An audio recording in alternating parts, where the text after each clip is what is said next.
నిలకడలేనితనం teenage దశలో అనేక ఒడిదుడుకులకు లోను కావాల్సి వస్తోంది. ప్రధానంగా అనేక రకాలైన ఆకర్షణలు టీనేజర్లను రకరకాల ప్రలోభాలకు గురిచేస్తున్నాయి. ఇందులో ప్రధానంగా ప్రేమ, పెళ్లి, ఇతరులపై ఆపోజిట్ వ్యామోహం, సెక్స్ ఆకర్షణ, దూకుడు స్వభావం ఈ రెండు ఒకదానితో మరొకటి పోటీ పడుతూ టీనేజర్లను ఉక్కిరిబిక్కిరి చేస్తాయి. వీటి తీవ్రత వలన పిల్లలు భావోద్వేగాలు సంయమనం కోల్పోయి విచక్షణ అనేది లేకుండా తయారవుతుంటారు. అబ్బాయిలు అమ్మాయిలు పరస్పరం ఆకర్షితులు కావటం, ఒకరి మెప్పు కోసం మరొకరు తాపత్రయపడుతుంటారు. కాలేజీలు ఎగ్గొట్టి సినిమాలకు, విందులు, వినోదాలకు ప్రాధాన్యమిస్తారు. కాలక్షేపాలకు సమయాన్ని వెచ్చించడం, విచ్చలవిడి డబ్బు ఖర్చు చేయడం వంటివి చేస్తుంటారు.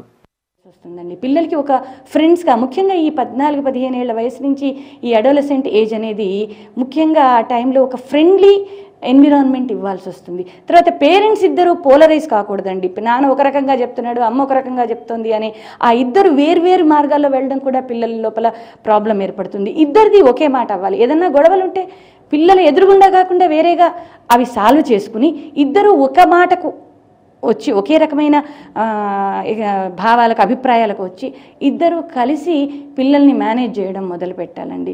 అన్కండిషనల్ సపోర్ట్ ఇవ్వాలి. అంటే నాన్న నువ్వు తప్పు చేస్తున్నందుకు మా ప్రవర్తన ఇలా ఉంది తప్ప నువ్వంటే మా కోపం కాదు, you are always my kid అనే ఒక అన్కండిషనల్ సపోర్ట్ పిల్లలకి మనం ఆల్వేస్ మన బిహేవియర్లో కానివ్వండి, చెప్పిన దానికన్నా మీరు బిహేవియర్ని ఎక్కువ అబ్జర్వ్ చేస్తుంటారు పిల్లలు. వాళ్ళు మనల్ని ఒక మోడల్స్గా చూస్తారు. కాబట్టి మన ప్రవర్తనలో ఈ ముఖ్యంగా అన్కండిషనల్ సపోర్ట్ అన్నది చాలా ముఖ్యమండి. మనం ఒక మోడల్స్గా తయారవ్వాలి పిల్లలకి. ఎట్ ద సేమ్ టైం నియంత్రించాల్సి వచ్చిన దగ్గర అసర్టివ్గా, ఏదో తిట్టి కొట్టి అన్నది కాకుండా వాళ్ళని ఒక అసర్టివ్ వే లోపల స్పష్టంగా వాళ్ళకి విషయాలను సముదాయించి చెప్తూ ఉండాలి.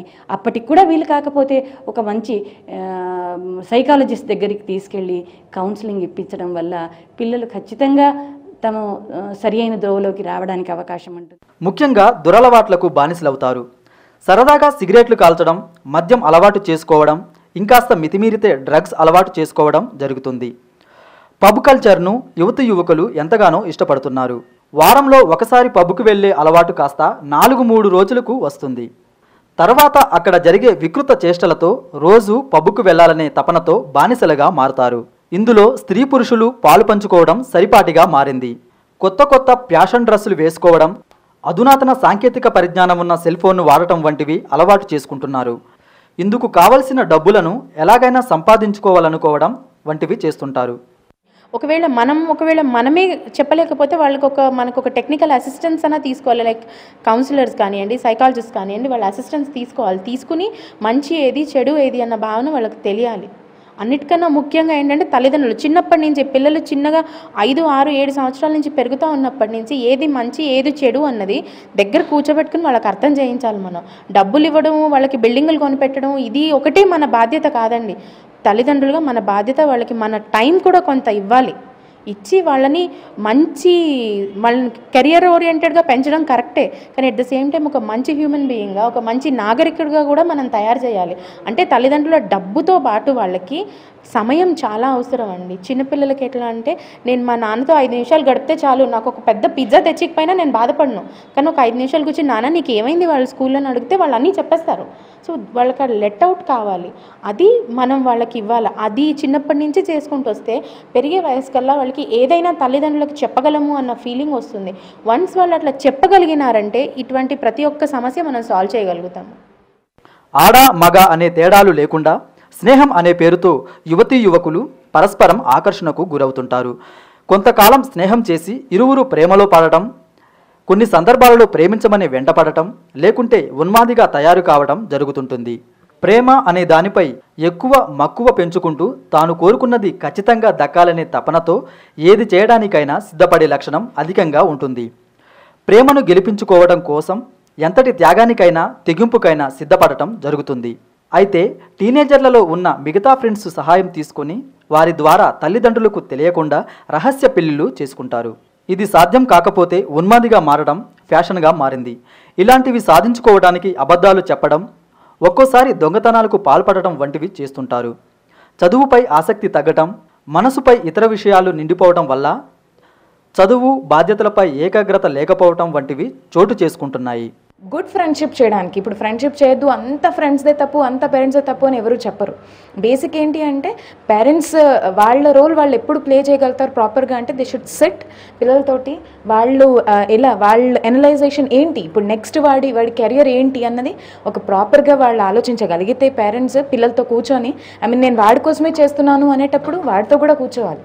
వాడితో కూర్చొని నీ ఫ్యూచర్ ఏంటి, నువ్వేమనుకుంటున్నావు అన్నది ఒక కాన్సెప్ట్లో కనుక వచ్చి పెద్దవాళ్ళందరూ ప్రాపర్గా డిస్కస్ చేసుకోగలిగితే పిల్లల లైఫ్ కూడా చాలా బాగుంటుంది. అంతేకాకుండా పేరెంట్స్ పెద్దవాళ్ళు ఇప్పుడు నేను ఐఎమ్ గ్రోన్ అప్ కాబట్టి నాకు నా తండ్రి అవసరం లేదు, తల్లి అవసరం లేదు అనుకుంటే చాలా తప్పు. అందుకే we are into all this nuclear families. అట్లా కాకుండా మన పెద్దవాళ్ళతో ఉంటే దెన్ డెఫినెట్గా మన పిల్లలు మన మాట వినట్లేదు అనుకునే ముందు మన అమ్మ నాన్న మాట వింటున్నామా లేదా ఒకసారి అనలైజ్ చేసుకుంటే డెఫినెట్గా all the 3 generations are coming generations also డెఫినెట్గా చాలా బాగుంటాయి. అండ్ అది పిల్లల కెరియర్కి కూడా మంచిగా యూజ్ అవుతుంది. ఇంట్లో తల్లిదండ్రులపై విసుక్కోవడం, వారు తమకు బద్ధశత్రువులుగా పరిగణించటం వంటివి దారుణాలకు దారితీస్తాయి. టీనేజర్లలో ఆధునికత ఎన్నో అదనపు ఆకర్షణలను తెచ్చిపెట్టింది. దుస్తులు, ఇతర అలంకరణ వస్తువులు, వీటిపై టీనేజర్స్కు అంతులేని కోరికలు కలిగి ఉంటాయి.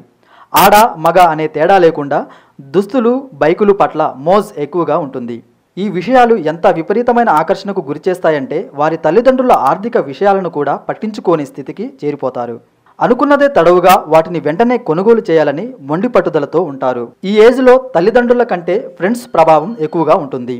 ఒక్కో సమయంలో నేను తల్లిదండ్రుల మాట వింటే వారి వల్లే తాము ముసలి వాళ్ళమైపోయామనే భావించేవారు కూడా ఉన్నారు. టీనేజ్లలో ఉన్నాము, వారి మాట వినడమేంటి అనే భావన కూడా వారి మనసులో దాగి ఉంటుంది. తల్లిదండ్రులు ఎంత స్వేచ్ఛనిచ్చినా టీనేజర్లు వారి వయసు వారు ఇచ్చే సలహాలను, సూచనలను మాత్రమే పాటిస్తారు. ముఖ్యంగా స్నేహితుల మాటకే విలువనిస్తారు.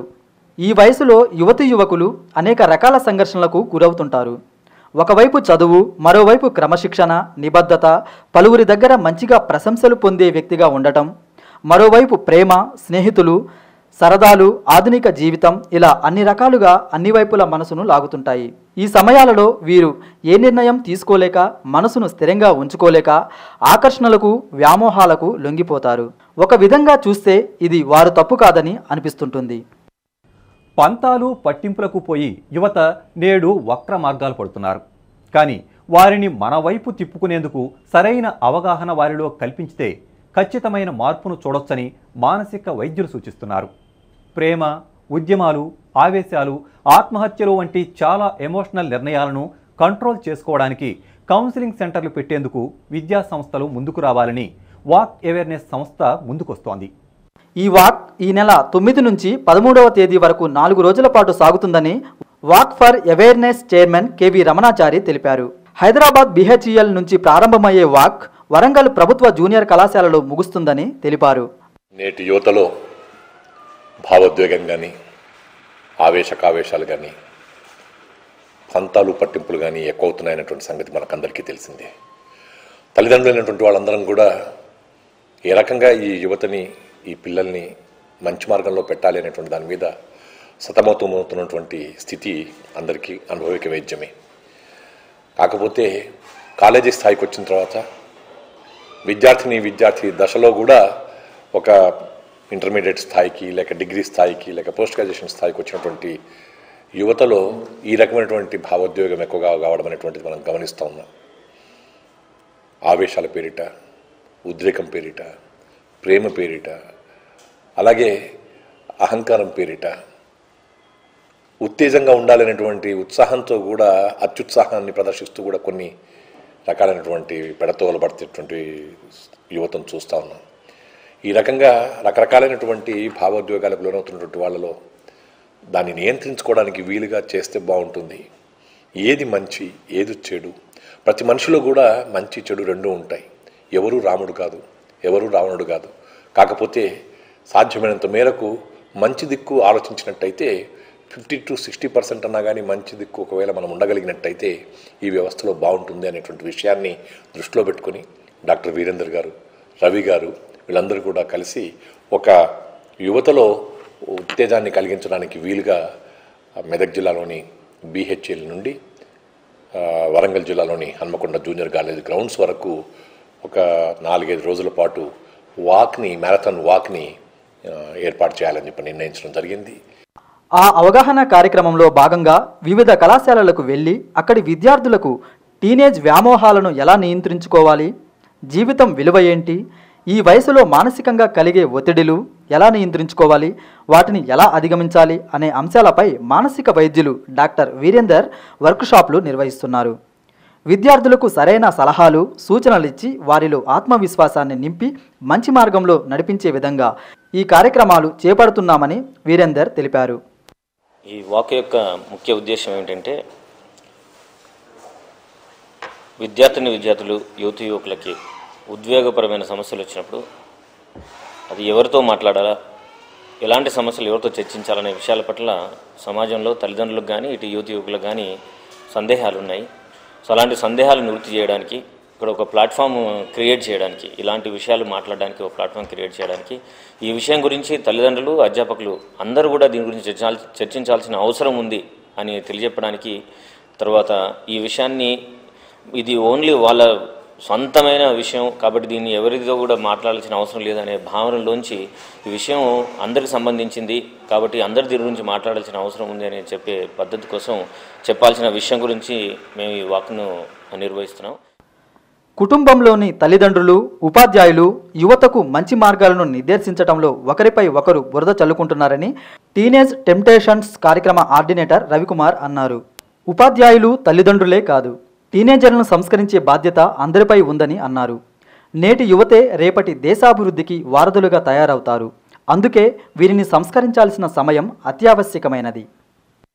ప్రస్తుత సమాజంలో మనవన్నీ న్యూక్లియర్ ఫ్యామిలీస్ అయిపోయినాయి, చిన్న చిన్న కుటుంబాలు అయిపోయినాయి. కుటుంబాలు చిన్నవటం కొద్దీ తల్లిదండ్రుల మీదకి పిల్లల యొక్క చదువు మీద చూపించినంత ఇది వాళ్ళ యొక్క వైటాలిటీ, క్యారెక్టర్స్, వీటి మీద కావాల్సిన ప్రగతిని సాధించలేకపోతున్నాం. అంటే టీచర్లు ఏమనుకుంటున్నారంటే తల్లిదండ్రుల బాధ్యత, తల్లిదండ్రులు ఏమనుకుంటున్నారంటే టీచర్ బాధ్యత. ఇది అందరిలో సంఘంలో ఉన్న ప్రతి ఒక్కరి బాధ్యత అనేది తెలపటానికి కోసం అని చెప్పి ఈ టీనేజ్ టెంప్టేషన్ అనే ప్రోగ్రామ్ని మేము మొదలుపెట్టినప్పుడు వీరేందర్ గారు దీనికి బీజం వేశారు. దాని తర్వాత రమణాచారి గారు వీరందరూ మాకు సపోర్ట్ చేయటం వల్ల గత నెల రోజుల నుంచి వివిధ విద్యాలయాలకి మేము వెళ్ళినప్పుడు ఇది మాట్లాడుతున్నప్పుడు ప్రతి వారు చెప్తున్నారు ఇది మా కాలేజీలో ఉంది, ఇటువంటి సమస్య నుంచి మేము చాలా ఫేస్ చేస్తున్నాం. కానీ ఎవరు దీని ముందర వచ్చి తీసుకుందాం అనే దీనికి అన్నప్పుడు అటువంటి దీనికి నడక అనేది ఒకటి ప్రతి ఇంటికి చేరుతుంది. దీనికి వెంటనే చాలామంది, ఎందుకంటే ప్రపంచం మొత్తంలో 58% యువత మన దేశంలోనే ఉంది. ఈ యూత్కి మంచి మార్గాన్ని చూపించాలంటే ఒకరు ముందర నడవాలి. కాబట్టి ఆ ముందు తొలి అడుగు వీరేందర్ గారు వేసినప్పుడు దానికి మాకు బ్లెస్సింగ్స్గా రమణాచారి గారు ముందరికి మమ్మల్ని తీసుకెళ్ళటానికి మాకు తోడ్పాటుగా చేర్పడి, అట్లాగే గత 4 సంవత్సరాలతో మాతో పాటు అసోసియేట్ అయిన పిల్లలు ఈ రోజునాడు ఈ ప్రోగ్రామ్స్ అన్ని ఆర్గనైజ్ చేస్తూ ముందరికి తీసుకెళ్తున్నారు. కుటుంబ నేపథ్యం, కుటుంబంలో తల్లిదండ్రులు, ఇతర సభ్యుల ప్రవర్తన, చిన్నప్పటి నుంచే వచ్చే పెంపకం, మీడియా, అవినీతి వంటి అంశాలు, విద్యా సంస్థలు, ఉపాధ్యాయులు వీరంతా కూడా టీనేజ్ యువకులు గతి తప్పడానికి ఎంతో కొంత కారణమవుతున్నారు. నిజానికి టీనేజ్ పిల్లలు బాహ్య ప్రపంచంలో తప్పటడుగులు వేసే పసిపిల్లల లాంటివారు. వారిని పడిపోకుండా సక్రమమైన నడక నేర్పించాల్సిన బాధ్యత ప్రతి ఒక్కరిపై ఉందనే విషయాన్ని మరవరాదు. ఇంకేం, యువత మన చేతిలో, భవిత కూడా మన చేతిలో ఉన్నట్లే.